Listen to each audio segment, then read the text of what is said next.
Trump breaking news. Conservative Stephen King has an off-kilter message for Republican Party members. Stephen King has slammed the Republican Party in a social media post, but he is no new to discussing politics. There have been other lawsuits that have cast doubt on Donald Trump's presidential campaign.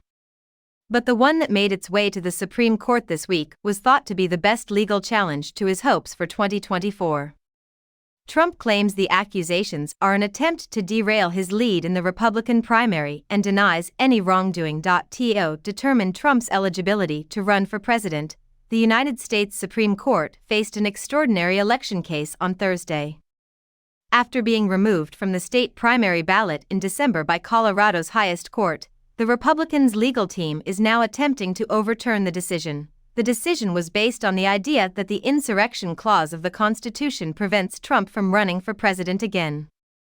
Relating to the riots that broke out in the Capitol on January 6, 2021, when his supporters sought to reject the election outcome, the ex-president denies any wrongdoing. Republican National Committee, RNC, Chair Ronna McDaniel is contemplating resigning in the wake of weeks of criticism, which has already thrown the party into disarray. Among her many grievances are the GOP's financial woes and its string of electoral defeats since 2020. In 1970, King became a registered Democrat and has since been a vocal opponent of the Republican Party. On Thursday, he voiced his opinions on its present status on X, which was previously Twitter. "The Republican Party, what a shithole," King exclaimed in his writing. His post got more than 907,000 views when this was written. The Republican Party and King's manager were approached for comment on Friday by Newsweek via email. Disputes break out in the comment sections of the horror author's social media posts on a regular basis. Some others thought King was wrong. One commenter even went so far as to say, "Still better than the Democratic Party." Another user asked, "How much does the CIA pay you to post this?" "Stephen King's polarizing vulgarity really drives people away," a third person said. "Too bad, but there were many who shared the novelist's view."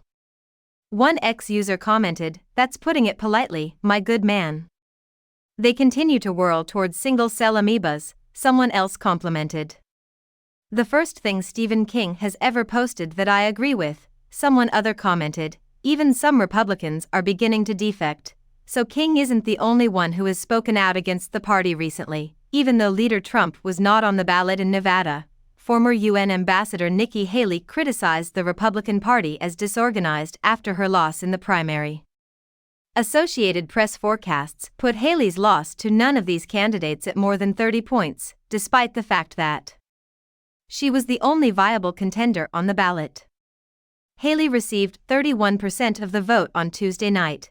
The former governor of South Carolina took aim at Republicans for a string of attacks that happened just before her Nevada loss in an early Wednesday post on X. Haley stated that the Republican Party has imploded following the reports that Ronna McDaniel is contemplating resigning. Haley also attacked the Republican-led House of Representatives for failing to pass anything.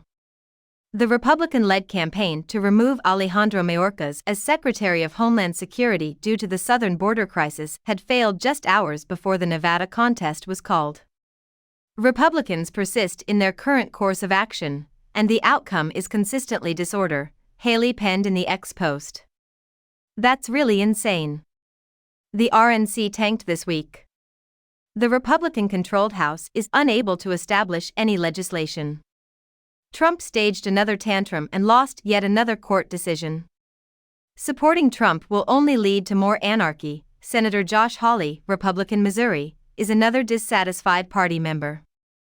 He called the Republican leadership a total embarrassment for blocking a bipartisan measure to secure the U.S.-Mexico border in the face of an increase in migrant arrivals. On Wednesday evening, the Senate rejected the bipartisan measure by a score of 49 to 50.